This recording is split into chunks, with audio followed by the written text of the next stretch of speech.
we want to help people connect, and when we say that, we mean something I think a little bit different from operators, in that we're not doing the actual digital connecting. We're trying to help people connect with other people and share with each other, and share the moments of their lives in an app on top of that. But you know, when people have access to that, you can stay close to the people that you love. You have the business tools that you need to be able to communicate with customers, find new customers. When people have the internet overall, you get access to information, health information to stay healthy, education information to increase opportunities. You can find jobs. The economies grow. So it's incredibly important, and that's why it's something that I think we're all focused on. And you know, Mark, you've had a big travel year. You've been to Mexico, Colombia, China, Indonesia, India. What have you learned? Did I miss anywhere? No, I think you got almost everything. And I don't travel that much, so this has been an interesting year, kind of going around and meeting with partners and governments. And whenever I go to a new place, I try to also see how connectivity and using Facebook and our app specifically as well are impacting people.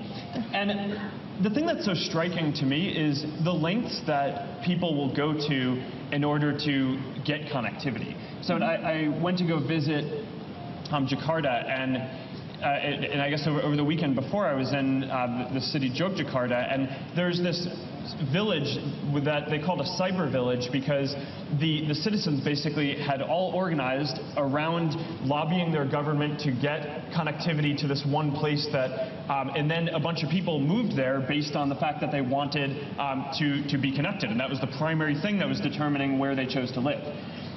You know, there are stories like that everywhere that you go around the world, especially in developing countries, and it's really inspiring to see. I mean, you kind of, when you work on this, you tell yourself these stories about how, you know, it helps people stay connected to the people that they care about, and it helps to grow the economy. But actually going and talking to real people who have fought hard to get connectivity enabled in their home, and then get the benefits of that.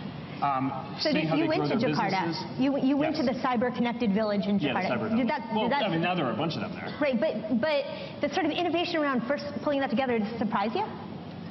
The effort, right? So there were specific things that they needed the governments to unlock in order to make that a possibility.